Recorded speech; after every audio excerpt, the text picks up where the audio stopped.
दीपावली और छठ की अग्रिम बधाई देने के लिए आपके बीच में यहां पर आया हूं।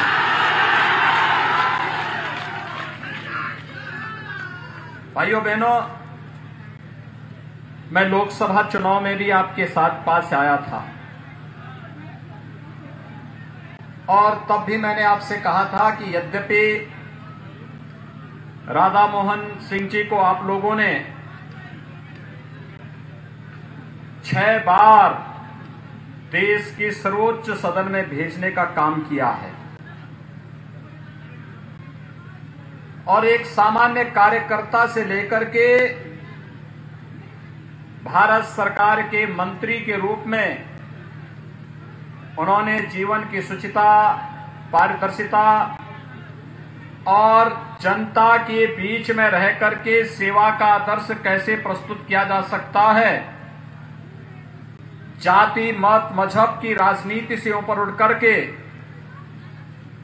गांव के लिए, किसान के लिए, नौजवान के लिए विकास के कार्यों के माध्यम से उनकी पहचान दिलाने के लिए क्या कार्य किया जा सकता है, सचमुच उसके एक आदर्श प्रतिमूर्ति के रूप में आपके लोकप्रिय सांसद माननीय राधा मोहन सिंह जी हैं। मैं उनका हृदय से अभिनंदन करता हूं, उनका स्वागत करता हूं। भाइयों बहनों, आदरणीय प्रधानमंत्री मोदी जी के नेतृत्व में भारत सरकार के कृषि और किसान कल्याण मंत्री के रूप में जो उल्लेखनीय कार्य उन्होंने किया, वास्तव में आजादी के बाद का वह सबसे उल्लेखनीय अवसर रहा है किसानों के जीवन का। हर जनपद में कृषि विज्ञान केंद्र की स्थापना, कृषि विश्वविद्यालयों का विस्तार, फसल बीमा ऋण योजना, प्रधानमंत्री कृषि सिंचाई की योजना और भाइयों बहनों, हर किसान को 2000 रुपये यानी सालाना 6000 रुपये देने की व्यवस्था जिस मजबूती के साथ करके किसानों के जीवन में व्यापक परिवर्तन लाने का कार्य उन्होंने किया, इसके कारण देश के अंदर किसानों की जो आत्महत्या की दर कांग्रेस शासन में सर्वाधिक थी, आज वो पूरी तरह समाप्त हुआ है। देश का अन्नदाता किसान खुशहाल हुआ है। मैं इसके लिए प्रधानमंत्री मोदी जी और आपके लोकप्रिय नेता राधा मोहन सिंह जी का हृदय से अभिनंदन करता हूं, जिन्होंने किसानों के कल्याण के लिए अपना पूरा जीवन समर्पित किया। भाइयों बहनों, ये चंपारण की धरती है, ये हमारे लिए बहुत महत्वपूर्ण धरती है। राष्ट्रपिता महात्मा गांधी ने यहीं से सत्याग्रह को आगे बढ़ाने का कार्य किया था।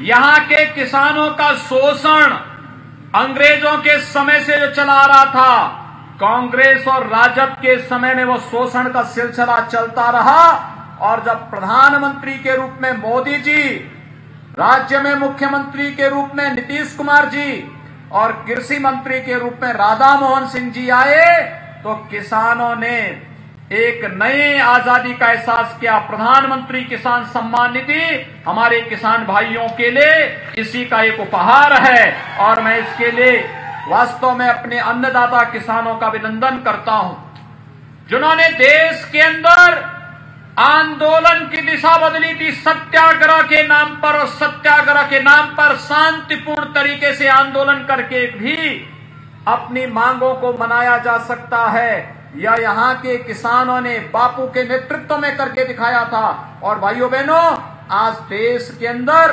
आपके यहां से चलाए आंदोलन एक मिसाल बनी हुई है। हम लोग वर्तमान में वैश्विक महामारी कोरोना से जूझ रहे हैं। पूरी दुनिया, पूरा देश, भारत के अंदर प्रधानमंत्री मोदी जी के नेतृत्व में अद्भुत कार्य हुआ। किसान को बचाने के लिए, नौजवान को बचाने के लिए, देश के 135 करोड़ जनता को बचाने के लिए जो कार्य हुआ है, वह उल्लेखनीय कार्य दुनिया भी आज स्वीकार कर रही है। लेकिन कोरोना का संकट टला नहीं है, कम जरूर हुआ है और इसलिए प्रधानमंत्री मोदी जी ने आप सबसे एक ही बात की अपील की, जब तक दवा या वैक्सीन नहीं आ जाती है तब तक हम एक मंत्र का पालन करेंगे, 2 गज की दूरी और मास्क जरूरी, क्योंकि ये बचाव ही एकमात्र रास्ता है। वर्तमान में ये एकमात्र रास्ता है। और भाइयों बहनों, बीमारी से जितना हम बचाव कर लें वही हमारे लिए सर्वोत्तम उपाय है। और मेरी सबसे पहले अपील होगी, कोरोना के खिलाफ देश की लड़ाई को आगे बढ़ाने के लिए हम लोग पूरी मजबूती के साथ कार्य करें। दूसरा, कोरोना कालखंड में प्रधानमंत्री मोदी जी के नेतृत्व में जिस मजबूती के साथ विकास के कार्यों को आगे बढ़ाने, गरीब कल्याण पैकेज के माध्यम से हर गरीब को अन्न उपलब्ध कराने, जनधन अकाउंट में धनराशि उपलब्ध कराने, किसानों के खाते में धनराशि उपलब्ध कराने, वृद्धजनों को, निराश्रित महिलाओं को, दिव्यांग जनों को धनराशि उपलब्ध कराने का जो कार्य हुआ है वह कार्य भी उल्लेखनीय कार्य था। और भाइयों बहनों, इसकी शुरुआत होती है जब 2014 में प्रधानमंत्री के रूप में मोदी जी देश के अंदर कमान संभालते हैं। इस देश के अंदर चली आ रही जातिवाद की राजनीति, क्षेत्रवाद और भाषावाद की राजनीति से ऊपर उठ करके उन्होंने जाति की दूरी को बदलने का कार्य किया। देश के अंदर राजनीति का आधार जाति, मत और मजहब नहीं होगा। देश के अंदर राजनीति की दूरी का आधार गांव होगा, किसान होगा, नौजवान होगा, महिलाएं होंगी। हमारा नौजवान होगा, हमारा किसान होगा, हमारी माताएं बहनें होंगी। हमारा नौजवान की ऊर्जा देश के अंदर लगेगी। आत्मनिर्भर पैकेज की घोषणा इसी आधार पर प्रधानमंत्री मोदी जी ने किया। और भाइयों बहनों, देखते ही देखते 80 करोड़ गरीबों के लिए निःशुल्क खाद्यान्न की व्यवस्था, जनधन अकाउंट धारी प्रत्येक माताओं के खाते में 500 रुपए प्रतिमाह देने की व्यवस्था, हर किसान को प्रधानमंत्री किसान सम्मान निधि के अतिरिक्त 2000 की राशि उपलब्ध कराने की व्यवस्था, ये प्रक्रिया निरंतर चली। और बिहार, चंपारण का क्षेत्र हो, सिवान, गोपालगंज का क्षेत्र हो, ये तो सब उत्तर प्रदेश से जुड़ा हुआ क्षेत्र है। जब लॉकडाउन के दौरान हमारे भाइयों को महाराष्ट्र से, पंजाब से, दिल्ली से वहां पर अपने रोजी रोजगार को छोड़ करके अपने घर वापस आने के लिए मजबूर होना पड़ा था, तो भाइयों बहनों, भले ही महाराष्ट्र और दिल्ली के अंदर रोटी न मिली हो, लेकिन उत्तर प्रदेश के अंदर पूरे सम्मान के साथ हर बिहार वासियों को, हर बंगाल और झारखंड वासियों का सम्मान करने का कार्य हुआ। लोग मुझसे पूछते थे कि आखिर आप इतना क्यों मेहनत करना चाहते हैं, आपकी सरकार इतनी मेहनत क्यों कर रही है। मैंने कहा, देखो, मोदी जी ने कहा कोई भूखा नहीं रहना चाहिए। दूसरा, बिहार का व्यक्ति हमारे लिए परदेसी नहीं, वो तो हमारा आदमी है, क्योंकि मां सीता के मायका का जो व्यक्ति है तो हमारा वो अपना नागरिक है, अपना व्यक्ति है, इसलिए उसको कोई परेशानी नहीं होनी चाहिए। और भाइयों बहनों, आपने देखा होगा उत्तर प्रदेश के अंदर आते ही भोजन का पैकेट मिलना, उत्तर प्रदेश में आते ही उसको रुकने की व्यवस्था होना, उत्तर प्रदेश में आते ही उत्तर प्रदेश परिवहन निगम की बसेस से उनको उनके गंतव्य तक पहुंचाने की व्यवस्था करने का कार्य उत्तर प्रदेश सरकार कर रही थी, इसलिए क्योंकि उत्तर प्रदेश में आप सबके आशीर्वाद से भारतीय जनता पार्टी की सरकार है। भाइयों बहनों, देश के अंदर जाति, मत और मजहब की राजनीति ने देश के विकास को अवरुद्ध किया है, देश के सम्मान को रौंदा है। और आज आवश्यकता है हमें देश के अंदर विकास में अवरुद्ध और देश के सम्मान को रौंदने वाले इस प्रकार की किसी भी विकृति को फिर से नहीं पनपने देना है। प्रधानमंत्री मोदी जी ने 2019 में दूसरी बार प्रधानमंत्री पद की शपथ लेते ही एक संकल्प लिया और कहा था, पहला 5 वर्ष गरीब कल्याण के लिए, अगले 5 वर्ष देश के उत्थान के लिए। देश के उत्थान के लिए जो कार्य प्रारंभ हुए हैं, आपने देखा होगा पहले कश्मीर में हमारे जवान आतंकवादियों के कायराना हमलों के साथ शहीद होते थे, लेकिन आज कश्मीर के अंदर हमारा जवान पूरी मजबूती के साथ आतंकवाद को रौंद रहा है और 370 धारा 370 को कश्मीर से समाप्त करके अगर आज गोविंदगंज और हरसिद्धि से जुड़े हुए लोग भी चाहेंगे, चंपारण से जुड़े हुए लोग भी चाहेंगे कि उन्हें कश्मीर में मकान बनाने के लिए जमीन लेनी है, उसके लिए किसी के परमिशन की आवश्यकता नहीं। जैसे आप गोरखपुर में जमीन ले सकते हैं, ऐसे ही श्रीनगर में भी, जम्मू में भी ले सकते थे। लेकिन आपका यह अधिकार कांग्रेस ने छीन लिया था। आपका यह अधिकार कांग्रेस के सहयोगी दलों ने कभी आपको नहीं दिया, लेकिन यह अधिकार प्रधानमंत्री मोदी जी और गृह मंत्री अमित शाह जी ने आपको फिर से दिया है। मैं प्रधानमंत्री मोदी जी का और गृह मंत्री अमित शाह जी का अभिनंदन करता हूं। आज कश्मीर में धारा 370 समाप्त हुई। आतंकवाद की ताबूत पे अंतिम कील ठोकने का कार्य कर दिया गया, जवाब दे दिया गया। देश में आतंकवाद के लिए कोई जगह नहीं। पहले देखिए, कांग्रेस के शासनकाल में आतंकी हमले होते थे। मुंबई पे आतंकी हमला हुआ, दिल्ली में आतंकी हमला हुआ, उत्तर प्रदेश के अंदर कई जगह विस्फोट हुए, देश के अंदर अलग अलग स्थानों पर आतंकी हमले होते थे। और जब जनता मांग करती थी कि आतंकवादियों को पाकिस्तान प्रश्रय दे रहा है, इसका जवाब दिया जाना चाहिए, तो कांग्रेस नेतृत्व की यूपीए की सरकार कहती थी कि नहीं नहीं, पाकिस्तान के खिलाफ बोलेंगे नहीं, क्योंकि कहीं वो एटम बम का दुरुपयोग न कर ले। भाइयों बहनों, आज पाकिस्तान कहीं भी कोई हरकत करता है तो भारत के बहादुर जवान पाकिस्तान के अंदर घुस करके सर्जिकल स्ट्राइक के माध्यम से पाकिस्तान की कमर तोड़ने का काम करते हैं। और पाकिस्तान के प्रधानमंत्री इमरान खान दुनिया के अंदर घूम घूम करके चांद की भीख मांगते हुए फिरते हैं कि बचा लो, भारत आज हम पे हमला करने वाला है।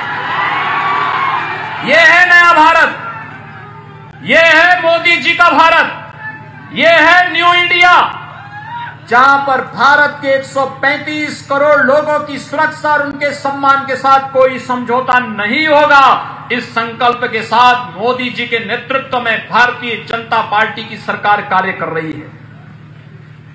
और जहां एक तरफ आतंकवाद और नक्सलवाद को समाप्त किया जा रहा है, वहीं दूसरी ओर देश के अंदर 500 वर्षों से लोगों के मन में एक टीस, ये क्षेत्र, हम लोग जब पश्चिमी चंपारण के पास जाएंगे, वाल्मीकि नगर पड़ेगा, और कहते हैं महर्षि वाल्मीकि ने दुनिया का सर्वश्रेष्ठ महाकाव्य रामायण यहीं पे रचा था। दुनिया का पहला महाकाव्य है। आदि कवि कहे गए महर्षि ब्रह्मर्षि महर्षि वाल्मीकि, और उन्होंने उस महाकाव्य के माध्यम से राम नाम के एक ऐसे मंत्र को देश के अंदर प्रज्वलित किया, जो मंत्र आज भी हमको सुख में दुख में, हंसते हुए गाते हुए रोते हुए, हर पल हर क्षण हमारी शक्ति का आधार बनता है। राम नाम की इस ताकत का एहसास कराने वाले महर्षि वाल्मीकि किस पावन धरा को मैं प्रणाम करते हुए, जो 500 वर्षों की टीस थी, भाइयों बहनों, अयोध्या में भगवान राम के भव्य मंदिर के निर्माण का मार्ग प्रधानमंत्री मोदी जी ने प्रशस्त कर दिया है। जब मैं आया था पिछली बार राधा मोहन बाबू के चुनाव प्रचार के समय आया था, तब यहां के नौजवान कहते थे कि राधा मोहन बाबू ने विकास काम कराया है, खूब काम कराया है, कृषि के लिए भी उल्लेखनीय कार्य किया है। लेकिन हम लोगों को बार बार एक नारा दिया जाता है, रामलला हम आएंगे, मंदिर वहीं बनाएंगे। और तब यहां पर हमारे कुछ मीडिया के साथियों ने टिप्पणी की थी कि आप लोग ये नारा जो लगाते हैं, क्या आप तारीख भी बताएंगे क्या? और तब मैंने कहा था कि अगली बार जब आएंगे तो तारीख भी हम लेकर के आएंगे, और मेरी हार्दिक इच्छा थी अयोध्या में जब 5 अगस्त 2020 को देश के यशस्वी प्रधानमंत्री आदरणीय नरेंद्र मोदी जी ने अयोध्या में भगवान राम के भव्य मंदिर के निर्माण के लिए आधारशिला रखी, कार्य का शुभारंभ किया, मेरी हार्दिक इच्छा थी कि बिहार के हर गांव का प्रतिनिधित्व अयोध्या में उस दिन होना चाहिए।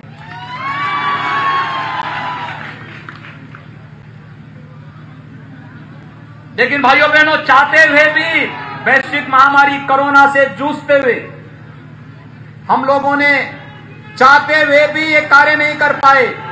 लेकिन कोरोना से वर्तमान की लड़ाई को लड़ते हुए लोकतंत्र की इस लड़ाई को मजबूती के साथ आगे बढ़ाना है, और मैं आप सबको कहने के लिए आया हूं, भाइयों बहनों, आज बिहार विकास और सुशासन के जिस नए एक मॉडल के साथ नीतीश कुमार जी के नेतृत्व में काम कर रहा है, यही बिहार की पहचान है। याद रखना, 15 वर्ष पहले इस बिहार को अराजकता की भेंट चढ़ा दिया गया था। बिहार के नौजवानों के सामने पहचान का संकट खड़ा कर दिया गया था। जाति के नाम पर, वंशवाद की राजनीति के नाम पर बिहार के नौजवानों के साथ उनकी ऊर्जा और उनकी प्रतिभा को जिस प्रकार से रौंदने का कार्य हुआ था, ये तो स्वप्न में भी फिर से इस प्रकार की दुष्प्रवृत्ति को पनपने देने की आवश्यकता नहीं। ये जो अपराधी माफिया सत्ता में हावी होने का कार्य करते हैं, इनको आगे बढ़ने की इजाजत कतई मत दीजिए, कतई मत दीजिए। याद करिए, जब नीतीश कुमार जी का शासन आया, 3 माफिया और अपराधियों के खिलाफ कार्रवाई हुई, बहुत सारे लोग जेल के अंदर सड़ रहे हैं। जो बाकी बचे हुए हैं, ये लोग इंतजार कर रहे होंगे, इनकी भी पारी आएगी, ये लोग भी अंदर जाने का कार्य इनका भी होगा। और उत्तर प्रदेश में तो हम लोगों ने उनकी छाती पे बुलडोजर चलाना शुरू कर दिया। हम लोगों ने कहा कि भाई देखो, किसी गरीब का, किसी किसान का, किसी व्यापारी का अगर किसी ने शोषण किया है और सत्ता का दुरुपयोग करके, शोषण करके इन्होंने वहां पर अवैध निर्माण किसी गरीब की जमीन पर, किसी किसान और किसी व्यापारी की संपत्ति पर कब्जा करके बनाया है, तो 2 काम होने चाहिए। एक, दंगाइयों के कारण कहीं आगजनी होती है तो उसका दुगना हम उससे वसूली करते हैं, उसकी संपत्ति को जब्त करके, और उसके पोस्टर भी लगाते हैं, जगह जगह पोस्टर लगाते हैं कि इस दुराचारी को देखो, ये देश का दुश्मन है, सार्वजनिक संपत्तियों को जलाता है, और आज इसकी संपत्ति को हम जब्त करके इसकी भरपाई कर रहे हैं। भाइयों बहनों, आज उत्तर प्रदेश में दंगा नहीं होता, नहीं तो हर दूसरे दिन एक नया दंगा होता था। और दूसरा कार्य हम लोगों ने और वहां पर किया है, इन अपराधियों और माफियाओं की बड़ी बड़ी संपत्तियों को जब्त करने का कार्य किया। अब तक लगभग 1000 करोड़ रुपए से अधिक की संपत्ति हम जब्त कर चुके हैं। एक बड़ा अभियान चल रहा है, क्योंकि इन्होंने शोषण किया है गरीबों का, किसानों का, नौजवानों का, पहचान का संकट खड़ा किया नौजवानों के सामने। गलत कार्य एक व्यक्ति करता है और पूरा समाज बदनाम होता है, नौजवानों को अपनी पहचान छुपाने के लिए मजबूर होना पड़ता है। इस प्रकार की स्थिति नहीं होने देंगे, और इस दिशा से हम लोगों ने तय किया है कि ये राजनीति में अच्छे चरित्र के लोग आने चाहिए, अच्छे लोग आने चाहिए, शुचिता, पारदर्शिता के साथ जनता की सेवा करने वाले लोग आने चाहिए। और इस दिशा से भारतीय जनता पार्टी और एनडीए ने यहां पर गोविंदगंज से सुनील मणि तिवारी जी को और हरसिद्धि विधानसभा क्षेत्र से श्री कृष्ण नंदन पासवान जी को अपना प्रत्याशी बना करके आपके बीच में भेजा है। भाइयों बहनों, इतनी भारी संख्या में आप सब यहां पर आए हैं, और आपका जो उत्साह है ये भी बताता है कि हम लोग अब जाति, मत और मजहब से ऊपर उठ करके विकास के पथ पर अग्रसर होकर के, क्योंकि काम तो मोदी जी के नेतृत्व में और नीतीश कुमार जी के नेतृत्व में हो रहे हैं, निरंतर आगे बढ़ेंगे। इसके लिए बोलने की आवश्यकता नहीं। और जब संसद में आपके प्रतिनिधि के रूप में राधा मोहन बाबू हैं, तो फिर उसकी तो कोई चिंता की बात है ही नहीं, क्योंकि वो चिंता उस स्वयं नहीं कर रहे हैं। लेकिन स्थानीय स्तर पर हमें सोचना होगा, ये जातिवाद की राजनीति कब तक हमारी युवा पीढ़ी के भविष्य के साथ खिलवाड़ करेगी। इसको हमेशा के लिए समाप्त करिए। वंशवाद की राजनीति अब नहीं पनपने देंगे, क्योंकि 15 वर्ष पहले जिस अराजकता को और जिस जंगल राज को बिहार ने झेला है, उसने बिहार के सामने पहचान का संकट खड़ा किया। अन्यथा बिहार का नौजवान तो पूरे देश और पूरी दुनिया के अंदर अपनी प्रतिभा और अपनी बहुत अच्छा शार्प ब्रेन के लिए जाना जाता है। जहां कहीं भी बिहार का नौजवान गया, वहां पर उस नौजवान ने अपनी प्रतिभा का लोहा मनाया है। उस नौजवान को अवसर मिलना चाहिए। उस नौजवान को वंचित किया है। उसकी प्रतिभा को रौंदने का कार्य 15 वर्ष पहले जिन लोगों ने किया, आज वे रोजगार का एक नया लॉलीपॉप लेकर के आपके बीच फिर आ गए। याद करिए, इनके समय में भी प्रधानमंत्री आवास बन सकते थे, इन्होंने नहीं बनाया। इनके समय में भी गरीबों को विद्युत के निःशुल्क कनेक्शन मिल सकते थे, इन्होंने नहीं दिया। इनके समय में भी रसोई गैस के निःशुल्क कनेक्शन मिल सकते थे, इन्होंने नहीं दिया। इनके समय में भी किसानों को प्रधानमंत्री किसान सम्मान निधि का लाभ दिया जा सकता था, इन्होंने नहीं दिया। इनके समय में भी आयुष्मान भारत का लाभ 5 लाख रुपए सालाना स्वास्थ्य बीमा का कवर हर एक नागरिक को दिया जा सकता था, इन्होंने नहीं दिया। क्योंकि गरीब और किसान और नौजवान और महिलाएं कभी भी इनके एजेंडे में नहीं थी। ये लोग गरीबों को और किसानों को क्या देंगे? ये तो मनुष्य है। इन्होंने तो मूक जानवरों का चारा भी हजम कर दिया था। और भाइयों बहनों, जब मूक जानवरों का चारा हजम कर दे रहे हैं, उनसे ये उम्मीद करना कि वे विकास के कार्यों को आगे बढ़ाएंगे, मुझे लगता है रोजगार देंगे। रोजगार इनके समय में बिकेगा। इनको कतई अवसर मत दीजिए, क्योंकि इन लोगों ने सत्ता के नाम पर बिहार के सामने पहचान का संकट खड़ा किया था। और इसलिए भाइयों बहनों, भारतीय जनता पार्टी और एनडीए के प्रत्याशी आज आपके बीच में हैं। आप सबसे मैं अपील करूंगा कि भारतीय जनता पार्टी और एनडीए की सरकार ने, चाहे वह दिल्ली की सरकार हो, केंद्र की सरकार हो या बिहार की सरकार हो, जो कहा सो करके दिखाया। एक एक करके सभी कार्य आप समझ सकते हैं। क्या अयोध्या में भगवान राम के भव्य मंदिर के निर्माण के बारे में कभी कोई सोचता था? लेकिन वह संभव करके दिखा दिया ना। और मैं सही बता रहा हूं, अगर कोरोना और लॉकडाउन नहीं होता तो भाइयों बहनों, बिहार के हर गांव से हम प्रतिनिधित्व करवाते वहां पर अयोध्या में, जरूर करवाते। कोरोना समाप्त होने दीजिए, भगवान राम का भव्य मंदिर बनने दीजिए एक बार। और मैं चाहूंगा तब जाकर के बिहार के हर गांव से फिर लोगों को अयोध्या आना चाहिए भगवान राम के भव्य मंदिर के निर्माण के लिए। दर्शन करने के लिए आना चाहिए। मां सीता के भी दर्शन करिए, भगवान राम के भी दर्शन करिए, सरयू में स्नान करिए और राम नाम कीर्तन के माध्यम से जीवन की नैया को और तेजी के साथ आगे बढ़ाते जाइए। ये कार्य निरंतर आगे बढ़ता रहेगा और यही कार्य करने के लिए आज एक बार फिर से हम आपके बीच आए हैं। आप सबका मैं आह्वान करने के लिए आया हूं। भारतीय जनता पार्टी और हमारे एनडीए के जितने भी प्रत्याशी इस जनपद के अंदर हैं, इन्हें कमल चुनाव चिन्ह पर या फिर जदयू का तीर और भी हमारे जो भी एनडीए के प्रत्याशी हैं, उन प्रत्याशियों को विजयी बनाने के लिए इतनी बड़ी संख्या में आप लोग यहां पर हैं।